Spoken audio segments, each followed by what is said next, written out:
Hello there, and welcome to another episode of Slam. I'm Adrian Paul, and I have Richard Gainey here. Hi, Richard. How are you? Hey, how you doing? Good. I'm having a fabulous time. We've been talking about a lot of things off camera. Last time we were actually on Slam, we were actually talking about growth. And this time we're going to be talking about plateaus. What stops you growing? Whether you are an actor, whether you're a martial artist, whether you are a fan of the movies, and how that actually affects us in the movies sometimes. Some characters that actually are stunted by growth. Now, what is a plateau? Plateau is where you get stuck, where you find yourself not able to move forward. You kind of get into the doldrums of, I can't do this.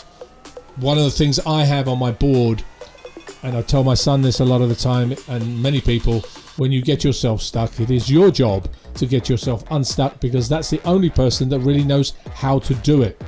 Now, Richard, we talked about, plateaus, how those things are getting stuck, and how some people that do get stuck do so because they're not really acknowledging the fact that maybe they're part of the problem. They don't actually realize that they're at a plateau. They don't see it. You and I talked about it. It seems like the society and the culture that's coming up today lacks the ability to self-critique, self-explore. To not everybody, but a lot of people that I come across, they misperceive constructive critique that we give them in class as instead of it being a mirror that they're supposed to look at themselves in, they see it as they're being picked on. It's the teacher's fault, or it's this student, they got their favorite, or instead of saying, what is it that I'm not doing to make me succeed, to get the... If you're not willing to look at yourself and say, and it's hard to do a lot of the time, because we never want to fail. That's the last thing we ever want to do, is fail. And a lot of the time we fail because we don't look at ourselves. And a lot of the times we lose because we're making the blame is sitting somewhere else. It was the program's fault. It was the person's fault. It's my uncle's fault. It was the ball's fault. Whatever it is you're doing, we tend to blame something else rather than looking and going, well, maybe I should have looked at it in a different way. Not realizing that you're standing in the middle of a crossroads in your life. You can either turn around and go back the way you came. You can make a right or a left, or it's interesting that you said that about failing. And you and I were talking about the Batman trilogy as being one of those crossroad things. And what's interesting is, in that movie, you just sparked a thought. Why do we fall? So that we can teach ourselves to pick ourselves up, so that you've got to have failure. You've got to accept that you're going to fail, but the purpose of failing is to realize where those crossroads are, so that now you can go. It's that self-exploration, I think. Well, I want to go one step further, because I believe the only time you do fail is when you do grow. Because if you learn from your failures, you're able to accept those and adjust them, and then move on to a higher plateau. People that, and I see this all the time. I keep talking about soccer, but I also look at it as in acting. We always blame ourselves because we haven't done it quite well enough, or we haven't done, we got beaten, or whatever that is. And we don't look at the fact of going, okay, what did I learn from that experience?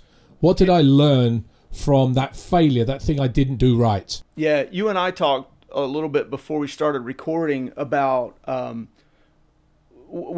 about my teacher. Suzuki had, one of his lessons was, if you get hit, like in training, if you get hit, the very first person that you should assess why you got hit is you. Okay, what is it that you did that caused you to get hit? Yeah. Mm-hmm.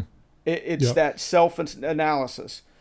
Talking of hit, it's like a video I saw of a young girl this guy driving down a street, and you can see the dash cam shows the video of the car moving down the street, and all of a sudden this girl comes out and he hits her. He slams his brakes on and he hits her, not hard, but he hits her enough. The first thing that happens is the father comes out and hits the car and grabs the daughter. Obviously that was a reaction in that moment, but he's blaming the other guy, he's blaming the driver. Now, looking at the video, if the driver had been speeding too far, he would have hit that girl and she wouldn't be getting back up again. That's and right. you can actually see later the actual police exonerated him because of, based on that dash cam video. So keep your dash cams, people. You can see that he's only doing 25, 30 miles an hour in that street. So who is really to blame? Was it the father that didn't hold the child's hand at that particular time, or is it both of them? I don't know.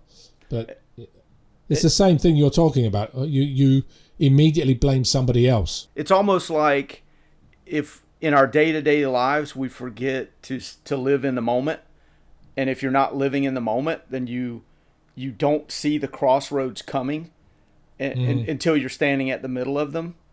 But if you're able to actually live in the moment, and you're not driving at the end of the hood anymore, now you're looking down the street. That a lot of also analogies. Well, you're great at analogies, Richard. That also works in training. Whenever you're doing anything, whether you're doing a kata, whether you're doing a workout, your physical training, sometimes you'll come to a physical stop. You can't grow, you're not strong, whatever that is. You have to now assess, what is it that is stopping you from doing it? Is it the improper training that you have? Is it because I talk about making sure that the knees are not over the feet, because the structure of the knee and the ankle when you do bend has now been compromised because of improper training. You touched on something. There's a lot of bad youth sports because of that, because it's bad mechanics, bad biomechanics, and the kids get away with it because they're young. But when they hit 30, 40 years old, their knees are shot, their hips are shot. Yeah. So what you're saying is exactly right. What you're not realizing there is that you get an injury. Oh, I got better from the injury because I'm young. That's fine. But what you're not seeing is the torn cartilage or the torn membranes that now are fusing and creating calcium deposits, which then cause you pressure later on in your workout, your movement, your stability, everything. And one of the things I do in the sword experience now is an exercise where we actually have to stand on one foot and be stable on one foot, and all of a sudden it triggers all of the ancillary ligaments and tendons that we don't necessarily think of, but those are the things that keep our structure together. So what you're talking about is a physical manifestation of what you're doing incorrectly, but you don't see it, so you really should be looking at it like a martial art form. A martial art form, sometimes an instructor, and you've said this to me before, you'll tell an instructor says, well, this is how you do it, and you can't get it. Well, what does the pupil do? Well, I remember this particular conversation you and I had. It's very interesting because what happens is they come in and they want an answer from you, not understanding that the whole point of training and learning is to find your own answer. And if we're giving them an answer, well, hey, this technique is done this way, they're not really understanding that. They're just mimicking the movement. They're just monkeying the action. They're not really, it's not becoming part of them. And I think also the thing to consider is that everybody is different. We learn differently. Some of us are visual creatures. Some of us learn through paper. Some of us learn through doing it physically. So let me interrupt you there for a second, because what you just said is one of the things that made me gel when I first came, and our first sword experience that we did. That was what gelled me with your curriculum and kind of facilitated us in our relationship now, and the VVVI and everything, was the fact of what you just said, is you're hitting on all three cylinders. in the curriculum. You're the kinesthetic part of it, the audio part of it, and the visual part of it. You've constantly got all the students engaged on all three of those tiers through the whole program, and that vibed with me. Well, thank you. But I think that understanding, I've learned more as a teacher than I did as a martial artist or as an actor, because I have to watch people. And that's something we fail to do many times. So when you reach a plateau, sometimes watch other people do things, and sometimes you'll get something that you didn't get before. Yeah. I think that's so. But there are other things as well, I think, that stop us, and those crossroads that you were talking about. I think there are other things in physically that stop us. Yep. Is it exercise, not exercising correctly, that stops you physically from performing the things that you do? I mean, are you not eating correctly? Because that's one of the other things. If you don't have the right fuel in the engine, movements won't be able to be sustained because you don't have the right fuel in your body. Yep. So all of those things we talk about in SXP and VVVI are incorporated in that. Yeah, don't you think sometimes that people get hung up that it's very easy to see the physical plateaus and the physical crossroads we come to, but the things we disconnect from the most are the mental plateaus and the mental crossroads and the emotional, spiritual ones as well, that although we like to sit down and cerebralize and break them out as being separate things, in reality, they're all interconnected at a really weird way. So sometimes those physical limitations, physical plateaus that we see are actually caused by what you're talking about. It's absolutely correct. The other thing also is not sleeping correctly, because that actually is a rejuvenation thing. But is it REM sleep? Is it good sleep? Is it, yeah. True. Yeah. So all these things you have to consider when you hit something that you can't do. You have to consider all these other factors, that it might be you that's dealing with it. It might not be the teacher that's not teaching you correctly. Even in an acting class, sometimes we look at things and we're not getting it. But maybe it's because we haven't, that trigger hasn't happened. Sometimes those triggers, you got to find what that trigger is. Is it the teacher? Could be. But is it the teacher that is right for you? That's something you've got to be really careful with, because people have asked me many times, what martial art should I study? And I don't say to them, go study this martial art. I say, go to the martial art, look at different ones and see which one connects to you and which teacher connects to you the best for what you want. Because otherwise, that's going to cause you to create a plateau, because you're not going to understand what that teacher's trying to teach you. What's funny is in a lot of traditional Japanese schools, when you go and you want to train there, they might invite you to come and train one time, but it's not to see you. It's to see if you guys get along, to see if it's a good fit for teacher to student and student to teacher. It doesn't matter how much money you have. If it's not a good fit, that you can't train there. Yeah, they do the same thing in a lot of soccer training places. It's the mental way to look at it. I mean, I keep saying soccer, so I'm so into it with my son, and I've watched some of the trainers, and they're looking at the guys when they come in to train to see what their mental ability is, because mentally, that is something else that stops you from going with the mental and the emotional sides. But I want to talk about mental, because the mental issues in the United States today, around the world especially, but mainly in the United States, are very, very drastic. It's almost like we've got an epidemic of... Yeah. Yes, it does feel like that. I mean, you need something that guides you mentally, that we talked about having a mentor in some ways, even as an actor or as a human being, having somebody that you have faith in, that helps you improve. Setting the standard. Set a goalpost so high that you can't get to it.